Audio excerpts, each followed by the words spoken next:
Dharmasthala mafia ಹೊರಗಿಡುವಿದ ನಮ್ಮೂರ ಪತ್ರಕರ್ತ BM Rashid ಈ ವರದಿ ಪ್ರಕಟಿಸಿದ ಕೆಲವು ದಿನಗಳ ಬಳಿಕ ನಿಗೂಢವಾಗಿ ಮಂಗಳೂರಿನ ಲಾಡ್ಜೊಂದರಲ್ಲಿ ಸಾವನ್ನಪ್ಪುತ್ತಾರೆ. ಡೆತ್ ನೋಟ್ ಬರೆದಿಟ್ಟು ಆತ್ಮಹತ್ಯೆ ಮಾಡಿದ್ದಾರೆ ಎಂಬ ಸುದ್ದಿಗಳು ಪ್ರಕಟವಾಗಿತ್ತು. ಇವರ ಸಾವಿನ ಸುದ್ದಿ ಕೇಳಿದ ನಮ್ಮೂರು ವಲಾಲು ಸ್ಮಶಾನದಂತಾಗಿತ್ತು. ನಮ್ಮೂರು ಅತ್ಯಂತ ಹೆಚ್ಚು ದುಃಖದ ದಿನಗಳನ್ನು ನೋಡಿದ ದಿನಗಳಲ್ಲಿ ಇದೂ ಒಂದಿನ.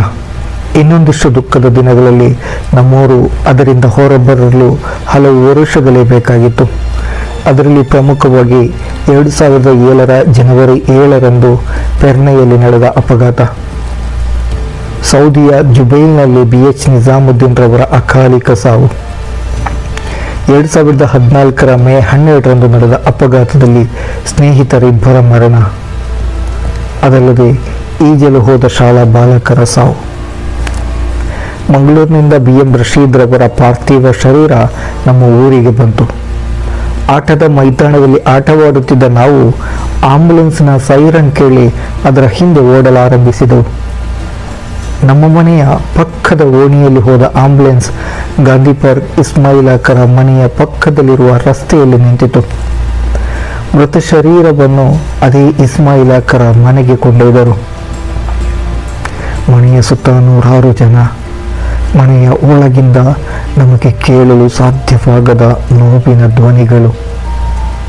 ಬಾಯ್ತುಂಬ ಮಾತಾಡಿ ನಮಗೆ ರುಚಿಯಾದ ಅನ್ನ ರೊಟ್ಟಿ ನೀಡಿದ್ದ ರಶೀದ್ರ ಅಮ್ಮ ಮತ್ತು ತಂಗಿಯಂದಿರ ಕೂಗನ್ನು ಕೇಳಿ ಸಹಿಸಲು ನಮ್ಮಿಂದ ಸಾಧ್ಯವಾಗಿಲ್ಲ. ಹೊರಗಿದ್ದ ಜನರ ಕಣ್ಣುಗಳು ತೇವಗೊಂಡವು. ಒಳಗಿನ ಆಕ್ರಂದನ ಹೊರಗಿದ್ದವರ ಕಣ್ಣುಗಳನ್ನು ನೋಡಿ ತಡೆಯಲಾಗದೆ ನಾವು ಬಿಕ್ಕಿ ಬಿಕ್ಕಿ ಅಳಲಾರಂಭಿಸಿದೆವು.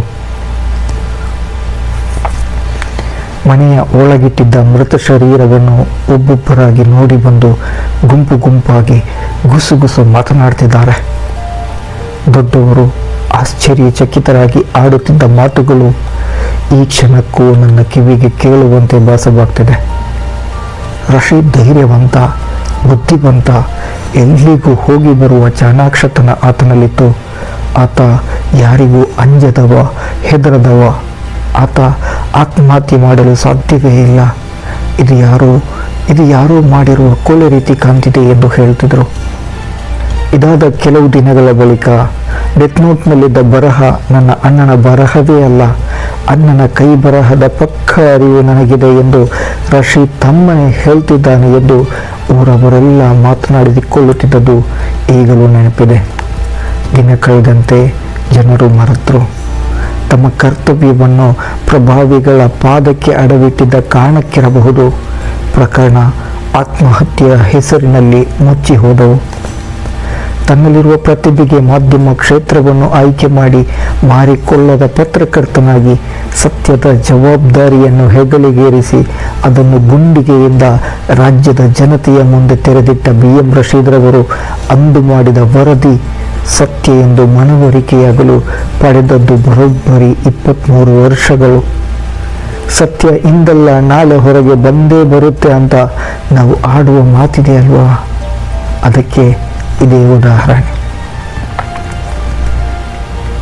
BM ರಶೀದ್ ರವರು ನನಗೆ ಯಾಕೆ ಸದಾ ಕಾಡುತ್ತಿದ್ದಾರೆ ಅಂದರೆ, ನಾನು ಮದ್ರಸ ಕಲಿಯುತ್ತಿದ್ದಾಗ ಉಸ್ತಾದರಿಗೆ ಬುತ್ತಿ ಕೊಂಡೊಯ್ಯುತ್ತಿದ್ದ ನಮಗೆ BM ರಶೀದ್ ರವರ ಮನೆಗೆ ಹೋಗುವುದಂದರೆ ಪಂಚಪ್ರಾಣ. ತಿಂಗಳಿಗೊಂದು ದಿನ ಊರಿನ ಒಬ್ಬೊಬ್ಬರ ಮನೆಯಿಂದ ಮಸೀದಿಯ ಉಸ್ತಾದರಿಗೆ ಊಟ ಕೊಡುವುದಿತ್ತು. ಇಂದಿಗೂ ಇದೆ. BM ರಶೀದ್ ರವರ ಅಮ್ಮನ ಪದಾರ್ಥಗಳು ಅಷ್ಟೊಂದು ರುಚಿಕರವಾಗಿತ್ತು, ಸ್ವಾದಿಷ್ಟಕರವಾಗಿತ್ತು.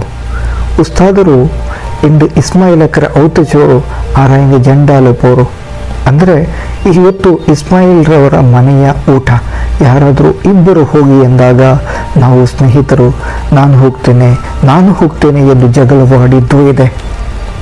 ಅಂದು ತಿಂಗಳ ಯಾವ ದಿನಾಂಕದಂದು ಯಾರ ಮನೆಯೆಂಬ ನೆನಪಿತ್ತು. ಆವಾಗ ನಾನು 9-10 ಪ್ರಾಯದ ಚಿಕ್ಕ ಹುಡುಗ. BM ರಶೀದ್ ರವರ ತಾಯಿ ನಮ್ಮನ್ನು ತುಂಬ ಮುದ್ದಾಗಿ ಸತ್ಕರಿಸಿದರು. ಮನದಲ್ಲಿ ಅವರಿಗೊಂದು ವಿಶೇಷ ಸ್ಥಾನವಿತ್ತು. ಆ ತಾಯಿ ತನ್ನ ಮಗನನ್ನು ಕಳೆದುಕೊಂಡು ಜೋರಾಗಿ 10 ದಿನದಿಂದ BM ರಶೀದ್ರವರು ನನ್ನ ಎದೆಯ ಆಳದಲ್ಲಿದ್ದಾರೆ. ಪ್ರತಿಯೊಂದು ಕ್ರೈಮ್ ಪ್ರಕರಣಗಳು ನನ್ನ ಕಣ್ಣೆದುರಿಗೆ ಬಂದಾಗ BM ರಶೀದ್ ನನ್ನ ಮುಂದೆ ಕೆಲವೊಂದು ಸಲ ಬಂದು ನಿಲ್ಲುತ್ತಾರೆ. ಅದೆಷ್ಟೇ ಪ್ರಭಾವಿಗಳಾದರೂ ಯಾರೂ ಒಂದು ಶಬ್ದವೂ ತೆಗೆಯಲು ಭಯಪಡುತ್ತಿದ್ದ ಕಾಲದಲ್ಲಿ ಸತ್ಯವನ್ನು ನಿರ್ಭೀತಿಯಿಂದ ಸಮಾಜದ ಮುಂದಿಡುವುದೇ ಮಾಧ್ಯಮಗಳ ಜವಾಬ್ದಾರಿ ಎಂದು ಗಟ್ಟಿ ಧ್ವನಿಯಲ್ಲಿ ಹೇಳಿ ಯಾರ ಪಾದಕ್ಕೂ ಶರಣಾಗದ ಆ ವರದಿಗಾರಿಕೆ ನನ್ನನ್ನು ಮಾಧ್ಯಮದತ್ತ ಸೆಳೆಯಲು ಒಂದು ಕಾರಣವಾಗಿದೆ. ಹಾಯ್ ಸ್ನೇಹಿತರೆ, ನಾನು ನಿಮ್ಮ ಪ್ರೀತಿಯ ಸ್ನೇಹಿತ ಸುಭಾಷ್ ಜಕ್ಕಮ್ಮನವರ್.